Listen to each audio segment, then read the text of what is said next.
आज 9 मुहर्रम का दिन था तो मैं सुबह सुबह उठता हूँ, अपने पुराने घर जाता हूँ और वहाँ से दातरी उठाता हूँ। दातरी मैं इसलिए लेकर जा रहा था कि मुझे आम से कुछ टहनियाँ काटनी थी, और यहाँ से आम की टहनियाँ तोड़ने के बाद साथ में एक छोटा खजूर का दरख्त भी खड़ा था।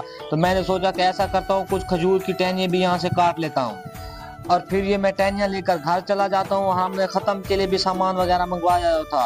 तो मैं यहाँ से फूल उठाता हूँ और फूल उठाने के बाद हमने चावल भी पकाए हुए थे, तो चावलों को बांधता हूँ और मैं फिर कब्रिस्तान रवाना हो जाता हूँ। कब्रिस्तान में आज रश बहुत ज्यादा था क्योंकि आज 9 मुहर्रम का दिन था। तो मैं पहुंच जाता हूँ अपनी वालदा की कब्र पर।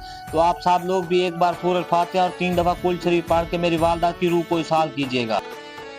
और जो फूल मैं अपने साथ लाया था, ऐसा करता हूँ कि अपनी वालदा की कब्र पे वो फूल चढ़ाता हूँ और जो बाकी फूल होते हैं मैं दरबार शरीफ पर डाल देता हूँ।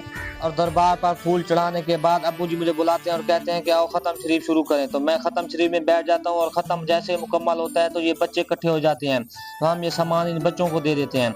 और जब हम वापस आ रहे होते हैं तो ये भाई सबील चला रहे होते हैं। और इस कब्रिस्तान से होने के बाद फिर मैं रवाना हो जाता हूँ बाण वाला, क्योंकि मुझे वहाँ अपनी सास की कब्र पर जाना था। तो मैं वहाँ जब कब्रिस्तान पहुँचता हूँ तो वहाँ देखता हूँ कि वहाँ भी आज रश बहुत ज्यादा था। और कब्रिस्तान में जैसे पहुँचता हूँ तो मुझे एक बात याद आ जाती है कि कुछ साल पहले मुहर्रम में मैं और मेरा कजन तारिक और हाजी साहब हम यहाँ आए थे। तो यहाँ कोई और बंदा नहीं था, तो हमने खत्म लेकर सब सामान खुद ही खा लिया था। और फिर मैं अगरबत्तियों को आग लगाता हूँ और यहाँ जितनी भी कब्रें हैं सब के ऊपर लगा देता हूँ। और यहाँ अगरबत्तियां लगाने के बाद गर्मी की शिद्दत बहुत ज्यादा थी, तो मैंने सोचा कि अब मैं घर रवाना हो जाता हूँ। और जब मैं यहाँ से रवाना हो रहा होता हूँ तो मुझे एक बात ज़हन में आती है कि मैंने चौक मितले पर भी जाना है। तो मैं चौक मितले पर आ जाता हूँ और यहाँ से गोश्त लेता हूँ। और चौक मितले पर माशाल्लाह यहाँ एक बहुत बड़ी सबील भी चल रही थी, और मैं यहाँ दूर से देखता हूँ कि आरिफ भाई आज भी मुल्क को कौम की खातिर अपना फर्ज अदा कर रहे हैं। और आरिफ के आम काफी बचे हुए थे, तो आरिफ ने ऐसा किया कि 100 रुपए किलो की सेल लगा दी। और ये जो जितने सब्जी वाले थे एक दूसरे से लड़ रहे थे और एक दूसरे पर तंज कर रहे थे। आप भी सुने। तो 100 रुपए 100 रुपए 100 रुपए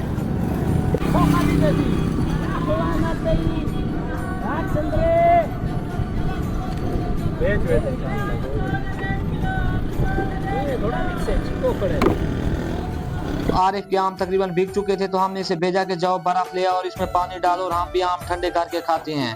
तो सब लोग कमेंट्स में जरूर बताएं कि आपको हमारा आज का व्लॉग कैसा लगा। दुआओं में याद रखिएगा। अल्लाह हाफिज।